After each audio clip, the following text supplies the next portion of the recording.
So last year, the Terps had a really good rushing attack. Should we expect more of the same this season?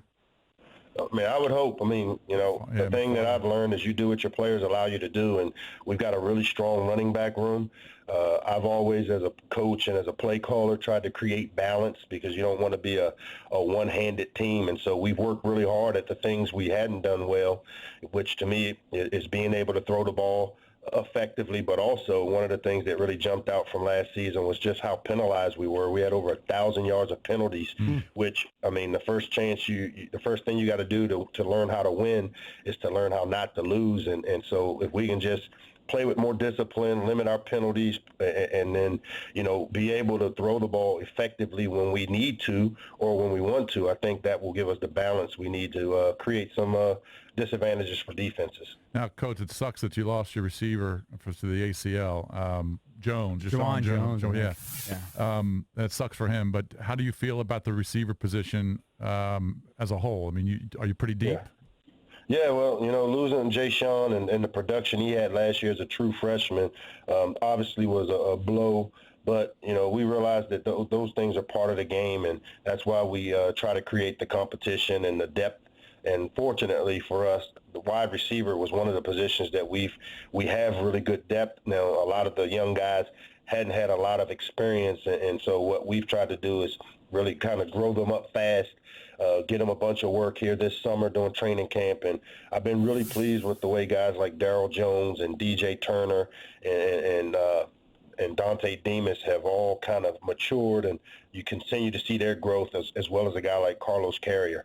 Can we see Piggy get some reps there? You sneak him in the slot or something?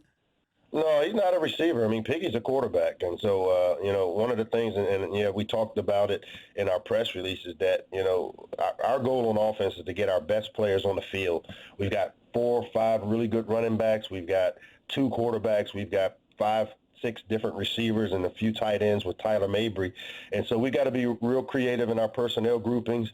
If Piggy comes in, I mean, I don't know if people have had a chance to see some of the things we did with Tua and Jalen at Alabama, where we had a package where both those guys were on the field, and we're going to utilize Piggy's skill set. I mean, he's a quarterback. And because of the things he can do with his feet, as well as, the improvement he's made as a thrower, I think it's a great change-up for us to be able to create opportunities for him as we game plan. What about getting the ball to McFarland in an open space, too? That kid can run. That's critical. I mean, I've seen Ant do that since 7th or 8th grade when I've had opportunity to follow this kid.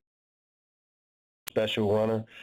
We feel like we've got 4 guys in addition to him that all have a strong skill set. So, we've got to figure out how to get these guys their touches. And, of course, Ant being the dynamic player he is, we'll have to get him his lion's share of the touches to give us a chance to win.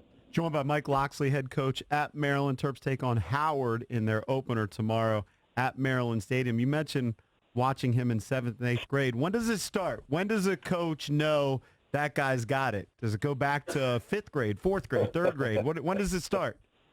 I mean, it's hard to say because it's based on the individuals. And, I've had opportunities, because of raising my own kids and them being involved in the game of football, that I've been on a lot of Little League fields throughout my 30-year coaching career with all 3 of my sons, playing Little League football. And all 3 of them played here in the area at some point during my times here. So, you can see the guys that have been playmakers. For me, having the opportunity with the grassroots stuff that I've had a chance to be a part of and see with Terrence Bird and his Maryland Heat program and Mike Anderson, and when he put together the grassroots league right here in the DMV, it really opened up the doors for us to have opportunities to see these guys before they get into high school, which for me, to recruit these guys, we got to grow them up as Terp fans.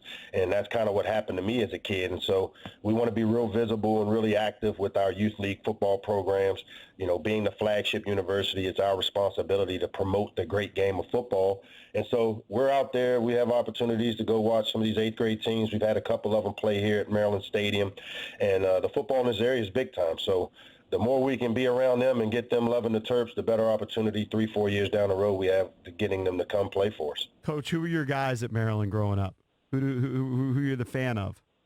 All the quarterbacks. I mean, obviously, you grow up, and this was quarterback U with Boomer and Frank Reich, Stan Gelbaugh, Neil O'Donnell.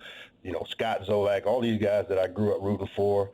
Ziz, when he was playing receiver, Farrell Edmonds as a tight end. I was a big fan of Rick Bodonic, because he played with that toughness and that grit that you typically get from Maryland football players. And those were some of the guys in the mid-'80s, Greg Hill playing receiver. And I had a chance to watch all those guys. Was it Willie Joyner?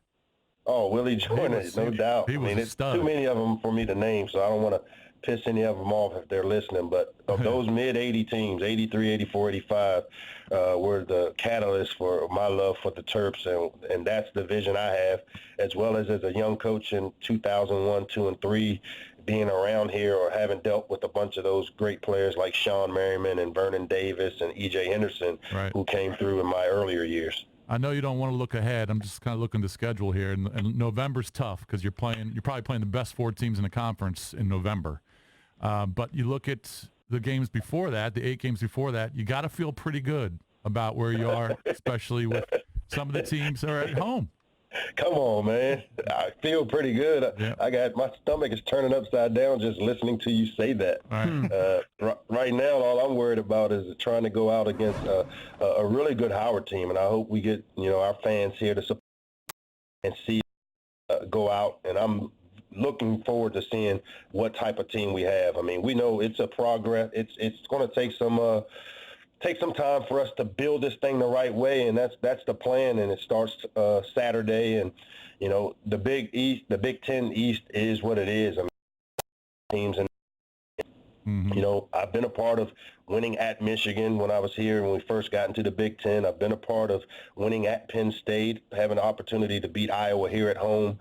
So we've had some success in pockets, but we know we're going to play in a tough league week in and week out. We got to bring our A game, and it starts with this Saturday playing Howard, and then trying to build on that with each game. Well, Coach, if you want to swing by the Xfinity lot pregame, one of our producers, he runs a massive tailgate. He would love that. I'll see you at lot 9 tomorrow, Coach. We'll be there at 8. He's going to force you to I'll stop by, man. I'll be there right around probably 11:50 and just have some Don Julio. I'll hold you to it. Yeah. He'll make you do a shot before you leave. 10 minutes before kickoff. Perfect. Hey, thank you, Coach. Good luck. All right, guys. Appreciate you for having me on. All right, buddy. All right, thank you, buddy. So the Terps take on the Howard Bison tomorrow, Maryland Stadium at noon.